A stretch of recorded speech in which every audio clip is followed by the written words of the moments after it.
If you want to make more profit than 99% of businesses, you need to nail pricing. Optimizing pricing has a 6 times stronger increase on profitability than getting more customers and 2 times stronger increase of profitability than decreasing churn or getting people to buy more times. And it is the strongest way for businesses to make more money. And so in this video, I will walk you through on each page that I turn a new concept that you can apply to your business that will make it more profitable via pricing. If you don't know who I am, my name is Alex Hormozi. I own Acquisition.com. It's a portfolio of companies that's over $200 million a year. And these videos are to help you show what we do to grow our portfolio so that you can make lots of money and then maybe someday we can invest in your company. Otherwise, enjoy. I take a weekly call with school communities in the school group. And I had like 3 or 4 guys who asked me questions that I was like, these are not like Alex questions. These are math questions that you can just simply solve by doing math.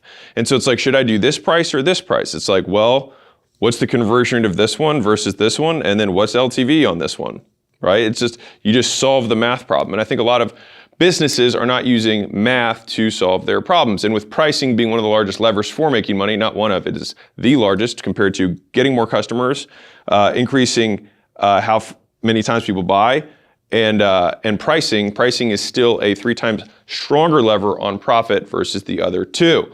So let's talk about 5 concepts of pricing that will make you more money. All right, so the first one is something that I like to call the price to value discrepancy. All right, and so if we imagine here as the value, this little first red line, this is the value that the person gets.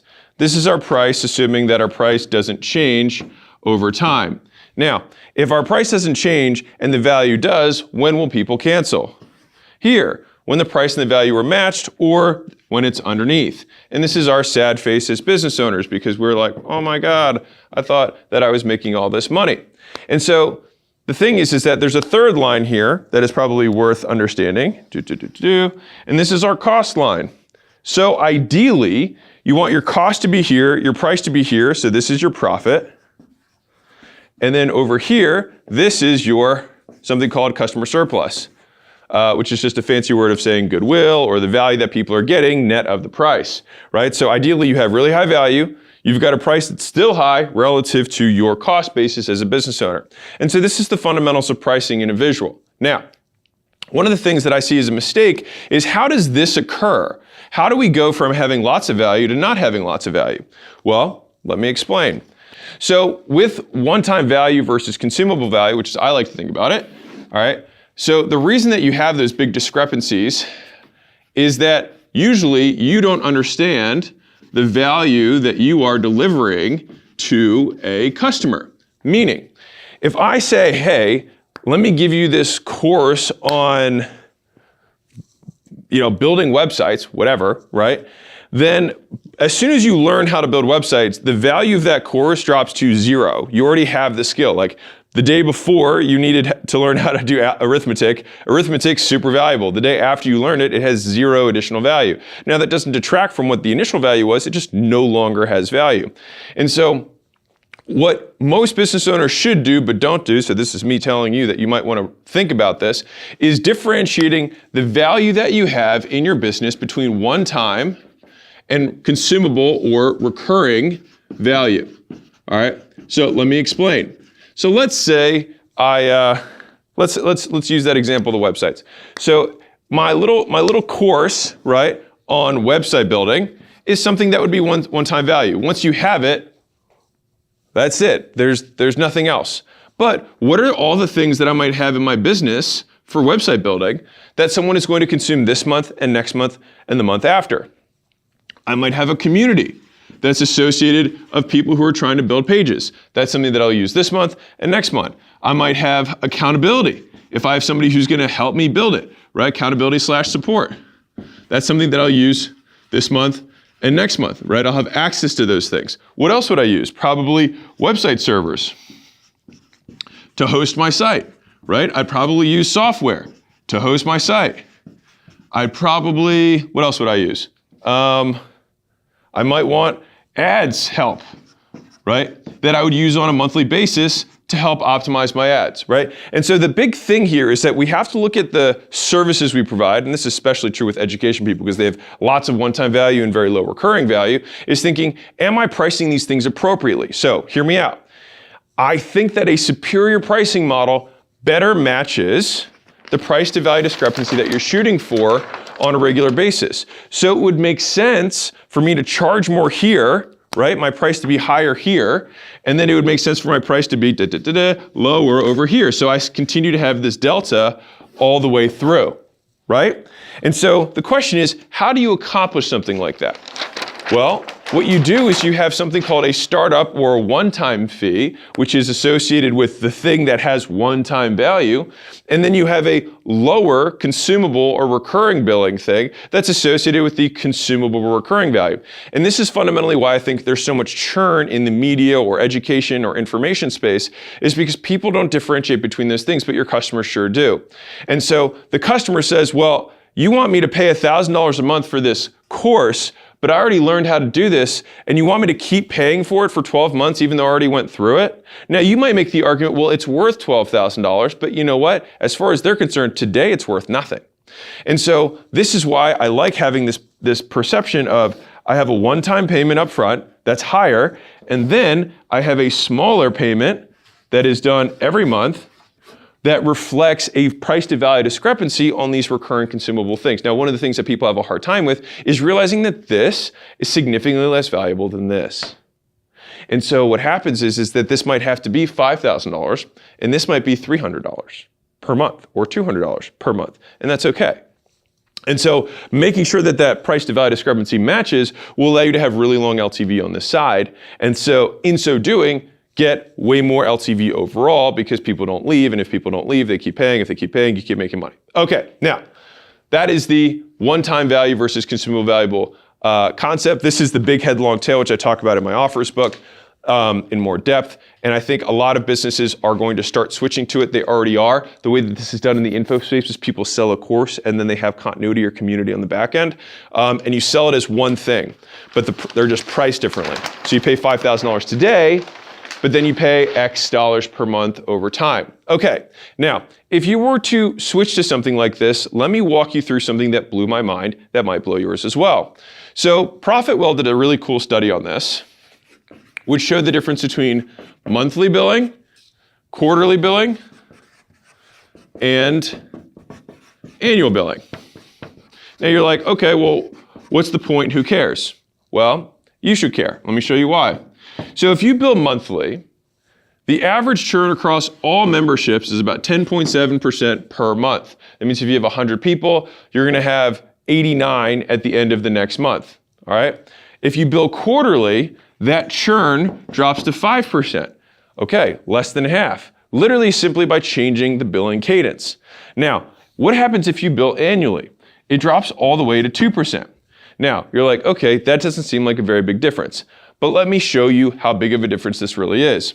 So we can determine LTV by taking price. And by the way, y'all wanted more real business shit? This is real business shit. Okay, so you take price and you divide by churn, and this gives you your back of napkin LTV, all right? Meaning lifetime value, how much somebody's worth over time.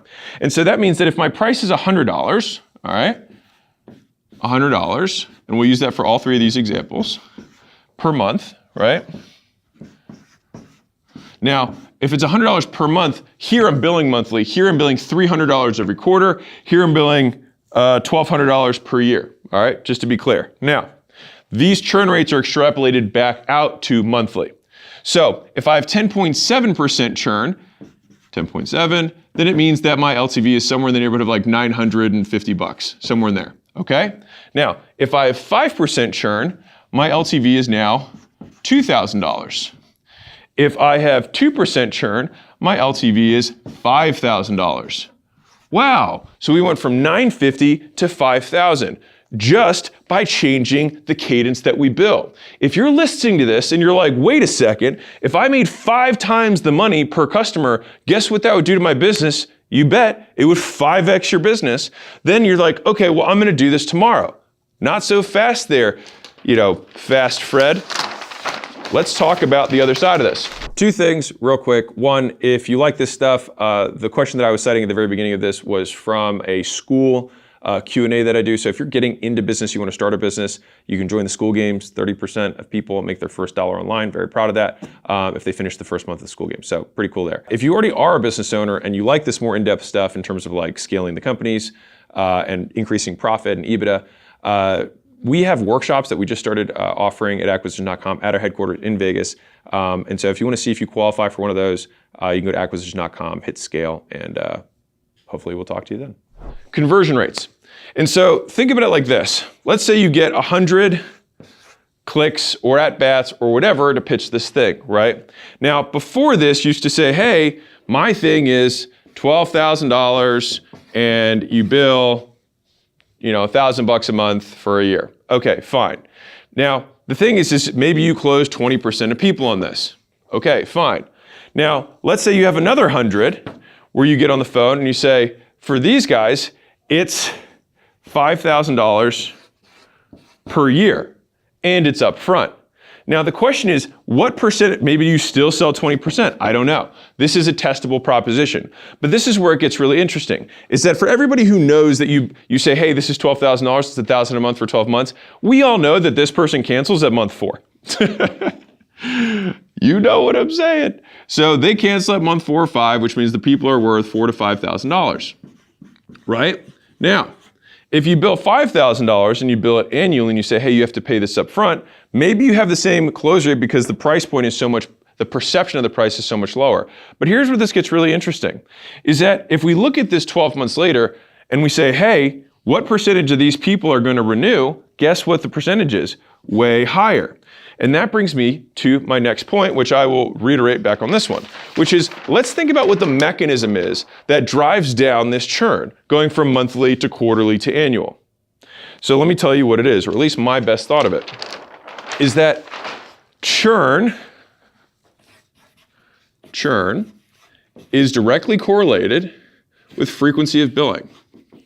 Okay, so hear me out. If I bill you every day, the likelihood that you churn is going to be significantly higher than if I bill you every month. And I believe that that comes down to what I consider the look back window. So think about it like this. If I have a month, right, or a period between billing 1 and billing 2, it doesn't really matter what this period of time is.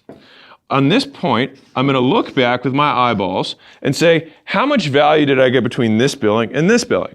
Now, if I'm billing monthly, then let's say I'm an SEO agency and I make someone 10x their money on month 1. Great. Month 2 happens, let's say I make them 1x. Guess what they're going to do? They're not going to think, oh, well, I 10x'd my money on month 1. This guy's already paid for himself for almost the whole year.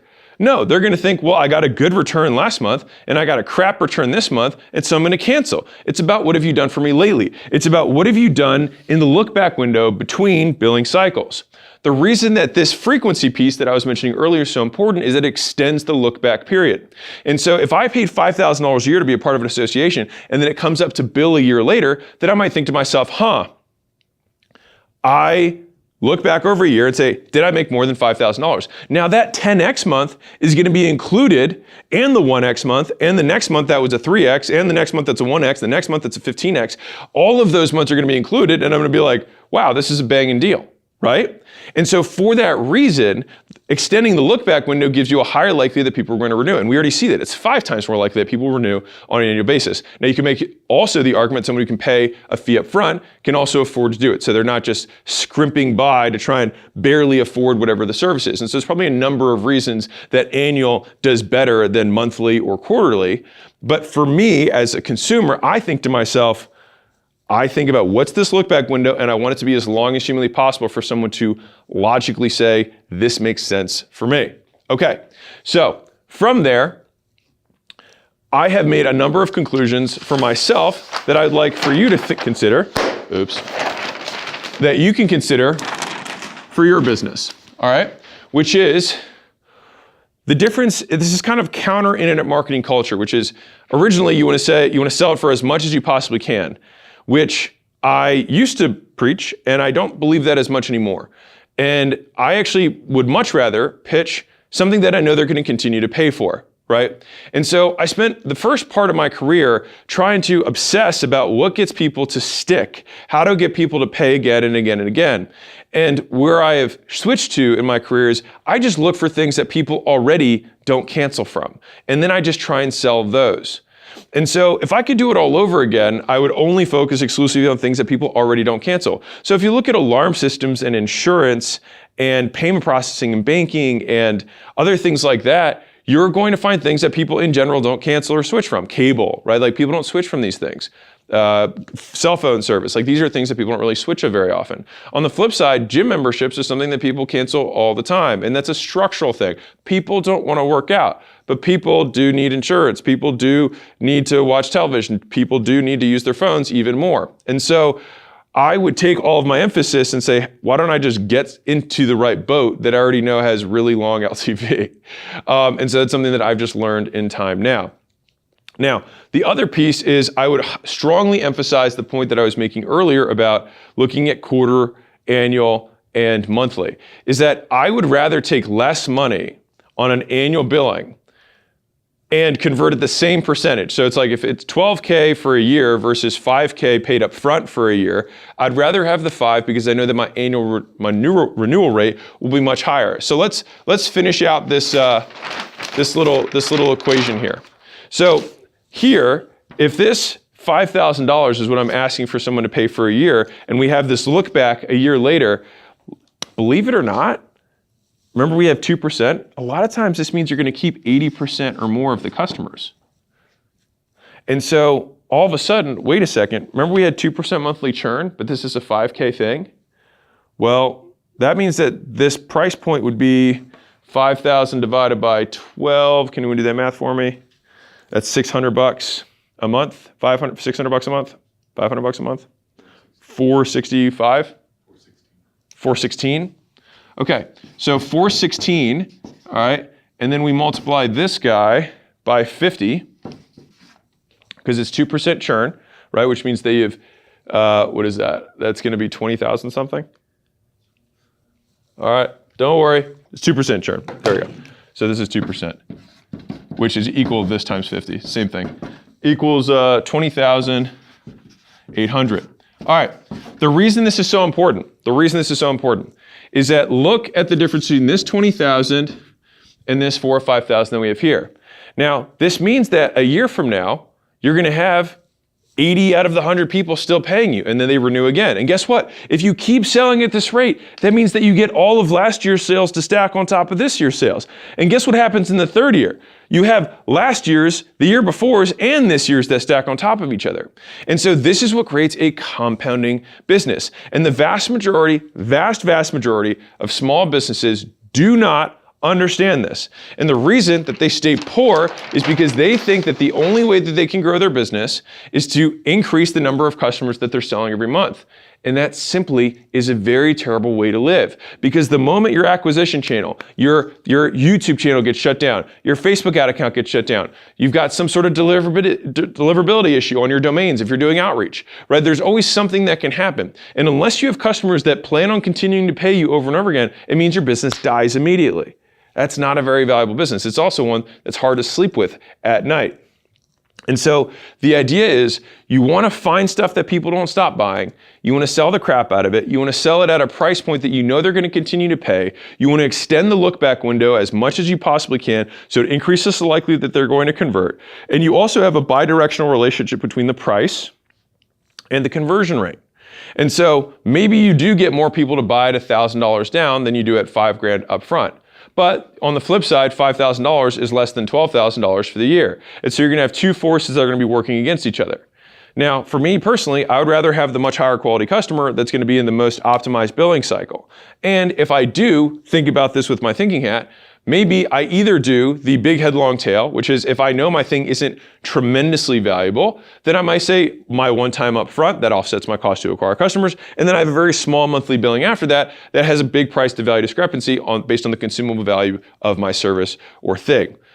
Or I know that my value is high, and it is high on a recurring basis, but it's volatile, meaning some months it's big, some months it's not big. This is particularly true of things like ads or organic. Like if you have something that goes, viral one month, it's going to make a lot of money for them. If it doesn't go viral the next month, and it doesn't. Now, some of these things you can't control. And so by having an extended look back window, it increases the likelihood that something good happens during that time period. It increases the likelihood that they will bill again in the future.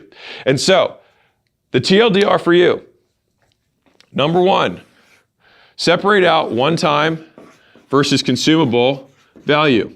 And then, if you can do that, you can switch to the big head, long tail pricing model, which is one-time up front and then small recurring. The alternative is that you can consider increasing the look-back window, right, between when people see value and when they get value. There's our little eyeball looking back, money. And so what we can do is trying to switch to annual to the best degree possible, and billing based on what you think someone is going to continue to pay for, what they're going to pay for on their worst month, rather than what you can, as much as you can get them to say yes to today. And this is something that I've switched to over time. The third thing is making sure that you're in the right boat. And when I say that, what I mean is instead of trying to obsess about getting people to buy more times, go to stuff that people already don't cancel. And you'll be amazed at how much easier it is to do business and how those things stack on top of one another. By the way, if you're wondering why my eyes look back and forth between things, it's because I have three things I'm looking at. One is I have a bunch of notes because I do prepare these for you guys because I don't want to just be off the cuff and just rambling. Second is that I do these with Instagram Lives. And so those are on a separate camera than the YouTube camera. And I try to look at the YouTube camera, but I also have a hard time not looking at the audience that's on Instagram Live. And so if you see my eyes darting back and forth, that's why. So now we'll transition to questions from the audience. The question is, one is, how do I know how to raise my price because of things like inflation? And how do I just raise my price in general if I've been in business for a period of time? All right, so those are two separate questions. I'll answer each of them individually. So from an inflation perspective, every continuity contract, I would include a clause that says that you can match the CPI or the consumer price index that allows you to map up the price with inflation. That's up to you. Now, having that clause doesn't necessarily mean that you have to always do it every month or every year, but it means every 2 or 3 years you can just update your pricing accordingly. People don't like pricing changes, and so I would do it less frequently rather than more frequently. So that's number one in terms of inflation. In terms of thinking about when to raise prices in general, I encourage everyone to continue to raise prices until your conversion rate times price equal less money. Meaning, if I can sell, now again, this doesn't take into account hard costs. All right, so I'm just going to assume that the cost of our thing is zero. Let's say it's a digital media thing, just for sake of simplicity. So if I get on the phone with 100 people and I can sell 10 people at $10,000. I have a 10% conversion rate, which means I make $100,000 from 100 calls. That's $1,000 a call. Now, if I can all of a sudden get to 30% close rate with a $5,000 thing, then it means that I make $150,000 on those 100 calls. And so then I would make $1,500 per call. And so I try and level out the cost per or revenue per phone call or conversation so that I can understand what's the total amount of money that I'm making. So it's not necessarily about raising prices or lowering prices. It's about what is the total absolute amount of gross profit you can maximize. And so this is a math problem, not a Alex, what should I price it at problem. And I will tell you exactly what we do with every company, which is we just fucking test the price. And so we get on the phone and we say, and I will say this, it's way easier to go low to high than high to low. All right, and so if you sell at a price that's more expensive over time, that works out okay. If you go the other direction, it can kind of suck. And so I think going up, because think about it, you're like, yeah, well, that's what I was selling at last month. We have more demand now. We're better at our stuff. Like, it makes sense. Like, if you bought a Apple stock at 10 and now it's 20, like, you're not going to be upset. Like, in time, prices change. Now, the flip side is when prices come down, if you are in that position, then the reason behind it would be useful to tell the other people. But usually, you're going to have to downgrade those people if they're still in your business. Because if you did figure out some technological thing, which would be probably your big reason why, of like, hey, we figured out how to make this more efficient so we can lower the price, we pass the savings on to you, then you have to pass the savings on to them. Otherwise, if you sold someone last month at 20K and this month at 10K, very tough if it's for the same thing. And so that's why I like starting low and then raising it. And then usually at the very end, I'm going to have to do tiny little adjustment of like, okay, I realized that I went over the hump of maximizing my profit. And so then I backstep and then I refund these people the difference, or I give them a bonus. In practice, most businesses will have a monthly and an either or, quarterly or annual. It's usually not one or the other, and you'll probably know your avatar. If prepaying 12 months at a time is too arduous for them, then it might be better to just have quarterly billing as the primary way. And I would say that as I'm explaining this right now, you might be able to just get away with pure quarterly billing and not have monthly or annual, like you just do quarterly. And that might be a nice blend for a lot of people as like the middle ground. But it's very typical to have monthly at this rate, annual at 16% less because it's buy 10, get 2 free. And by doing that, though, if you get people onto that annual, remember, you're giving them a 16% discount, but the likelihood that those people recur and the LTV on those people still might be 5 times higher than these people. So you take a 5x increase in LTV and then apply the 16% discount to the fact that it's a lower price, and then you'll get probably something closer to a 4.5x. So it's still worth having that quote discount for the annual rate. If you want to incentivize people to go to the annual, first off, you have the discount. So that's, thing one. And I like to associate as many benefits as humanly possible immediately for making the decision. And so I want bad things I take away. So discounts would be a pricing thing that a bad thing I take away. And then I also want to add good things. So it's like, if I had call it a customer appreciation thing, or I had specific times or sessions that only VIP customers. So basically, consider it like you can even name it something. So it's like you have your standard and your VIP. Even if it's the same pricing, you'll get way more people to take it because they want the status associated. And then VIP get these other 3 benefits. It's like they don't have to wait in line. They can get the session times they want, or we have a special Saturday session or Sunday session that's only for VIP, and they get towel service, whatever. You just think about anything that's VIP, 2 or 3 things that ideally give them status in the community for being a VIP, which you have now associated with the annual billing, which has the highest stick rate. So not only are you providing more value to these people, they pay a little bit less and they get the status, and that's okay because they pay 4.5 times more over lifetime. And so this is how you stack as much as you can in the annual so that you can just make a lot more money. And the other really big benefit that I didn't hit on at all in the video that I should have is that annual, if you do increase the conversion percentage there in a real way, you're front loading a year of revenue, meaning your ability to offset the cost to acquire a customer skyrockets because you get so much more cash collected up front. So you can get really aggressive in the acquisition, even if you have a small, like let's say you convert half as many into the annual billing. It's like, okay, well, I get half as many, but I get 10 times the upfront cash. So I still get 5x upfront cash as I did before into monthly. And so if that's the case, then I'm still crushing it. The question is it better to bill up front versus bill monthly and get the contract? Because then with that, in theory, the contract plus the lower rate would convert a higher percentage of people and it would extend the LTV. So I'm going to give a 2-part answer to this.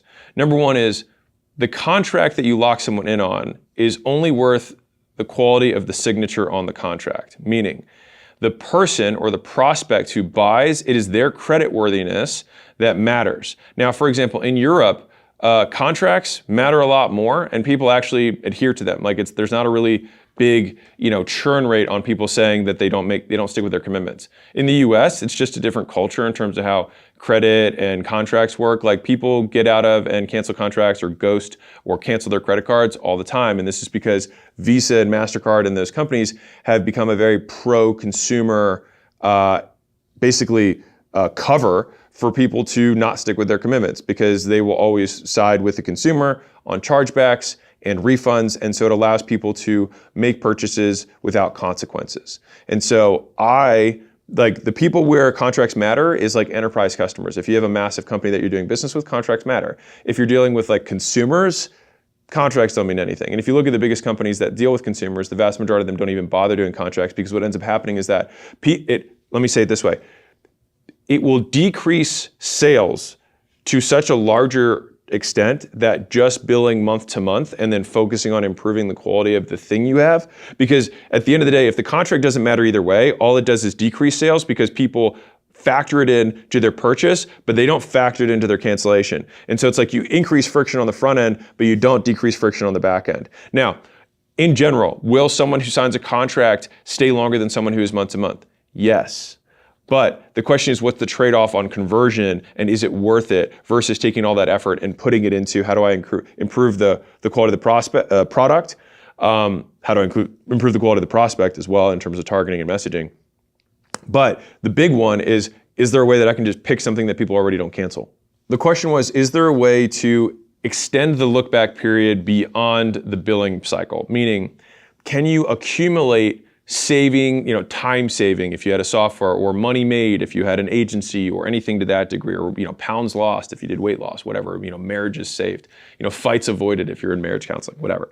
I think that the best thought process that I would have around this is, yes, I would try and report that data on a cumulative basis as much as humanly possible, because then it allows me to at least try and price, or at least display my value relative to price on a longer time horizon. Like, hey, we have brought you 35,000, clicks to your website over the last 6 months. Now, it might look like this in terms of the volatility. It might be up and down.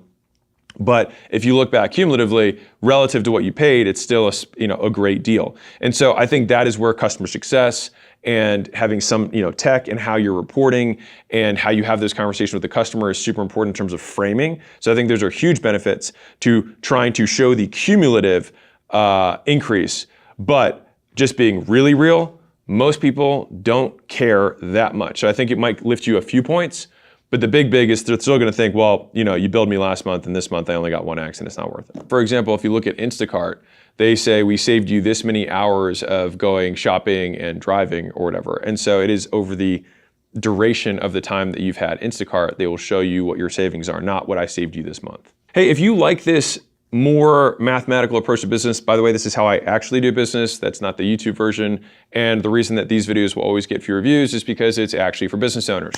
That being said, one of my favorite videos that I've ever made is 7 equations that will make you money. It is for business owners that want to make money. You have to know these equations. I do them in every business that I invest in. Like, watch it, memorize. You should know these. You should know them like the back of your hand. You shouldn't just memorize them. You should understand them, because that's how you will ultimately make a lot more money in your business, by looking at it like an investor and investing accordingly.